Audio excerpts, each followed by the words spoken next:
Hello everybody and welcome back to another new video on my channel. Today I'm going to be sharing with you my top tips for creating your ideal morning routine for 2021 so that you can wake up feeling good and feeling ready to deal with whatever mess the world throws at you.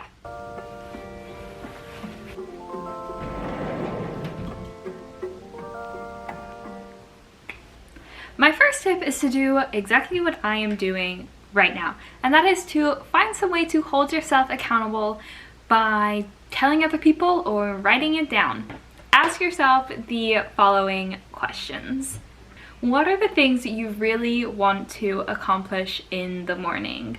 Reflect on whether you prefer to take it slow in the mornings or jump straight into doing something productive. And be realistic with this. It's really easy to say that you're going to get up and work out and shower and get a ton of work done. And if you can do that, then do it. Go for it. If that's what makes you feel good. But don't feel guilty for giving yourself some time either. It's always good to take things slow. You have a whole day ahead of you.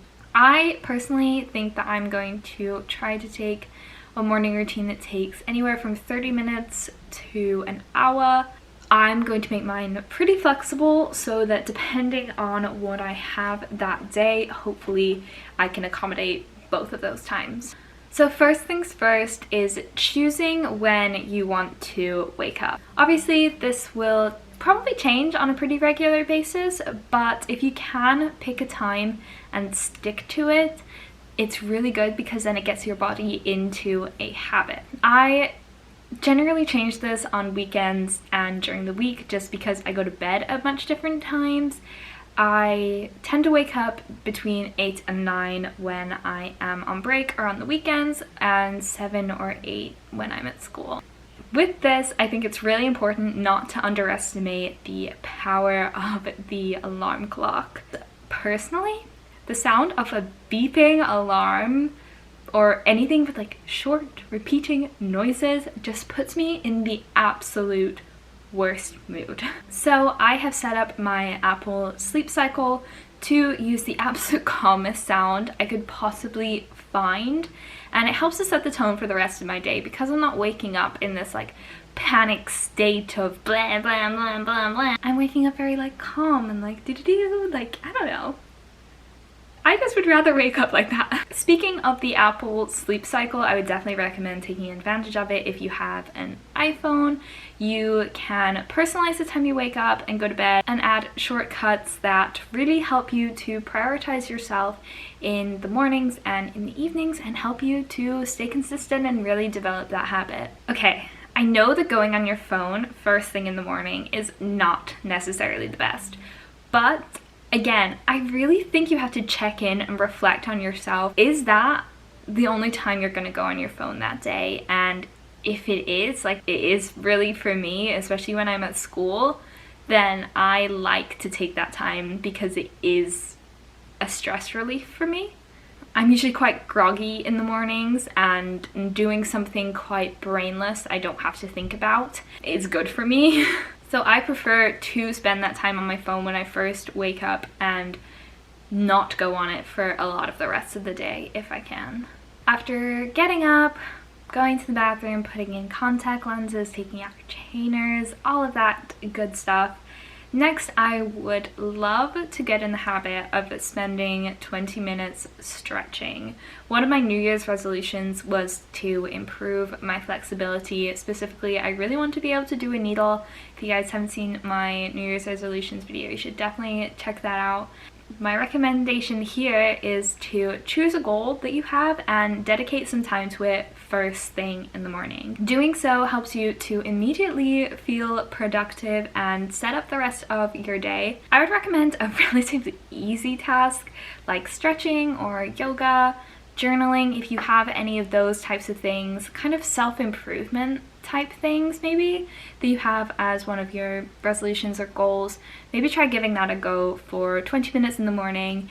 I just think it helps you to set up your day well and get something done that you want to get done first thing in the morning. Now, I am somebody who cannot go without breakfast, so I always make it a priority to have it. I don't tend to make mine complicated. I usually just have cereal or eggs, but I'd like to change this up a little bit more and have maybe more eggs, omelets, that type of thing. I like eating a big breakfast when I wake up. I just usually right now don't give myself enough time to do that, so that's going to be something I want to do in my new morning routine. Now I will finally get dressed. I prefer to work out pretty early in the day, but if I put this after breakfast I need to wait a little while or else I'll get like a stitch in my stomach. But I usually try to put on workout clothes right whenever I get dressed because I feel like it's gonna make me work out sooner in the day if I already have on the clothes. I'm a strong believer that the clothes that you're wearing are a huge factor in how your mindset is for the day. So if you put on some sweats, I personally just don't feel as productive or like my day is getting going until I have on some real clothes or workout clothes. And of course, I'm never going to not recommend making a list. It's a great way to hold yourself accountable. I'm not really a list at night type of person because I don't know what kind of mood I'm gonna be in the next day, and I like to kind of wait until I've woken up and started my day to know whether I'm feeling productive, whether I'm not feeling productive, and that way I know how much stuff I should aim to get done. So I like to write out my priorities in my planner and then make a much more specific list in Notion. Now, at this point, I feel like it kind of starts to depend on the day and the list that I've made. So generally, I like to start my days by picking a task that is pretty short and easy to get going with. Sometimes I can do that whole task before I go to work out, and I think that tricks my brain into feeling a lot more productive than it necessarily is. Additionally, because this task is usually only done for like 30 minutes before I go exercise, I think that that makes it seem really easy and straightforward to do. So next is, like I said, time to work out and truly get started with my day. But again, like I said, I like to make this pretty flexible, but kind of include all of the same steps, if you will. I think it's really important to change your morning routine when you feel like it needs changing as well. This isn't something that needs to be super set in stone. You don't want to make it feel like a chore starting your day in a way that makes you feel good. If it stops making you feel good, then don't do it. Change it. Make it something that does. And especially right now, when everything is chaotic and weird and strange, it's good to have something that you can make yourself feel good doing. Well, that's all for this video. I hope that you guys enjoyed it and found it useful. If you did, make sure to give it a like and comment down below the one thing that you can never leave out of your morning routine. And I will see you all in my next video. Bye!